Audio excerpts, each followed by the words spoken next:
Hoje você conhecerá um pouco mais sobre a vida e fé da Beata Maria Romeiro de Menezes. Ela que é patrona da Jornada Mundial da Juventude 2019.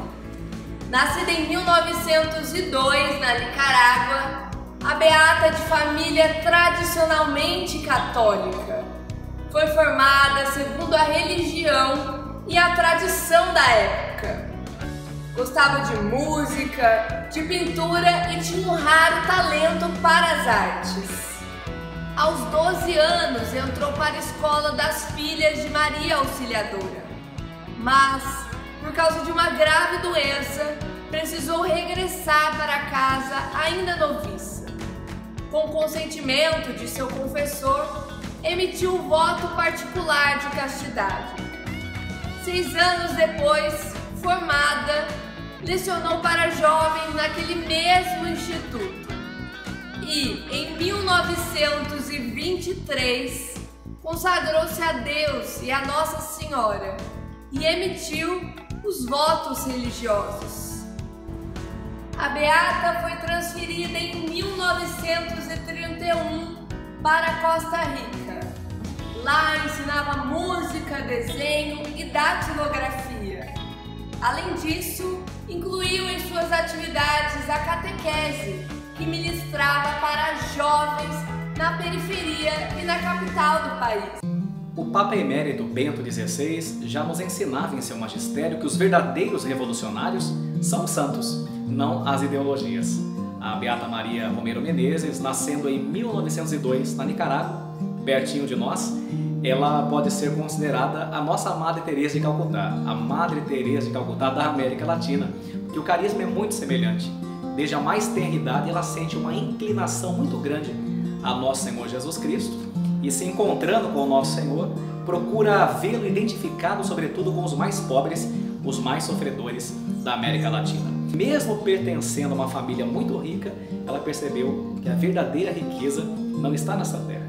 A verdadeira riqueza está no paraíso. E assim, então, ela pode inspirar os jovens que querem mudar o mundo. Se um jovem quer ser um grande revolucionário, ele tem que, antes de mais nada, ser santo para mudar as estruturas de morte do nosso mundo e assim, então, ser nosso Senhor como nosso Senhor Jesus Cristo, que disse: eu vim para que todos tenham vida e vida plena.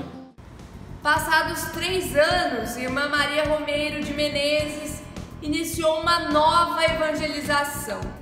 Socorria famílias mais pobres e marginalizadas. Tudo isso contando com o auxílio e com a caridade de famílias mais ricas. Em 1961, sensível ao grito dos mais pobres, iniciou uma série de cursos e qualificações para jovens carentes e também para adultos.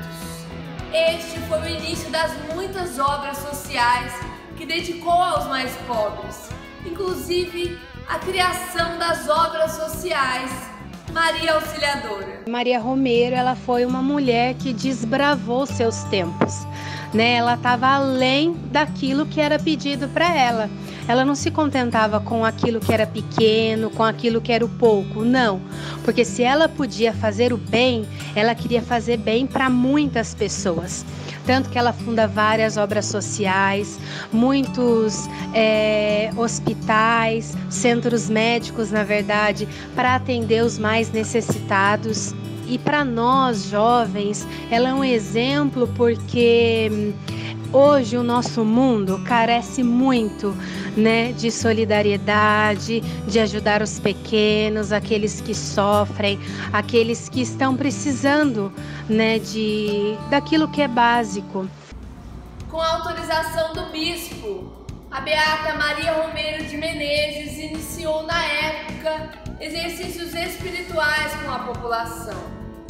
Mais tarde, com a contribuição de médicos e enfermeiros, em 1966, ajudou a fundar um hospital de clínicas gerais que atendia a população, mas que beneficiava os mais pobres.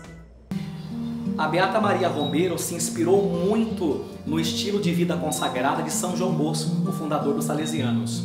E os dois têm em comum algo muito interessante, que é uma vida contemplativa ativa. Parece ser paradoxal, mas não é. Uma complementa a outra. Trata-se de contemplar Deus na Sagrada Escritura, na Divina Liturgia, mas sobretudo numa saída constante de si mesmo, porque o amor implica êxodo. Para encontrar Deus presente, Deus que se esconde, esse Deus que é amor, no que está preso, no que está com fome, no que está nu, no que está com sede, e procurar então consolá-los como Cirineu aliviando o peso da cruz. E por isso que inclusive até hoje nós temos um grande legado dela, que é a La Casa de la Virgen, a Casa da Virgem, e de obras sociais em São José, por exemplo, até hoje.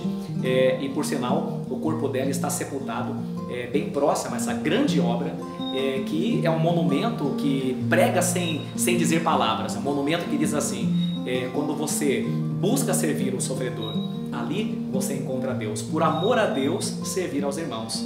Isso vem muito de encontro àquilo que, desde São João Paulo, nosso Papa, desde o Papa Emérito Bento XVI e o nosso querido Papa Francisco, tem nos falado de uma igreja em saída, como a exemplo de Nossa Senhora que visita sua prima Santa Isabel. Ou seja, não se trata de uma igreja fechada em si mesma, mas a igreja de Jesus vai até as periferias existenciais, suavizando as dores, ajudando a carregar as cruzes e tornando então a vida dos nossos irmãos e irmãs, desses cristos disfarçados, mais suave, levando vida plena para todos. Isso pode inspirar bastante o jovem, a jovem que quer se sentir mais útil para o mundo, mais útil para o irmão, ou mesmo aquele que tem uma vocação a ser missionário.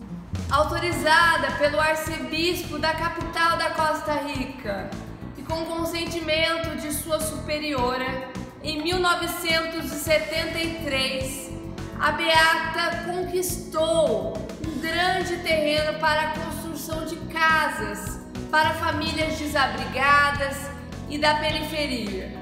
O local mais tarde tornou-se Cidade de Santa Maria. O nome é uma homenagem para a irmã que tanto lutou pelos pobres. A história da vida da Maria Romero, ela tem muito a nos ensinar, porque foi uma mulher realmente muito corajosa e nós temos que aprender isso com ela. E a santidade dela permeava tudo aquilo que ela fazia, né? Então, assim, um exemplo que para nós é muito significativo, poder ajudar o jovem a não cair no consumismo, em relação ao simplesmente ter, né? Mas que nós sejamos capazes de educá-los para ser antes do ter, do possuir. E Maria Romero tinha esses sinais, né? De desprendimento, de atitude de serviço, de ajuda, de entrega, preocupação intensa com os pobres, marginalizados, além da sua devoção a Jesus, a Nossa Senhora, e assim a centralidade, né, de toda a missão dela. Ela fazia bem de muitas maneiras, mas na vida dela e na vocação como irmã, né, o que assim foi o centro de toda essa sua identidade carismática, realmente foi encontrar Jesus nos pobres. Houve uma forte comoção depois de noticiada sua morte em julho de 1977. O governo da Costa Rica a declarou cidadã honorária da nação. E no ano de 2000, o Papa João Paulo II beatificou Irmã Maria Romeiro de Menezes.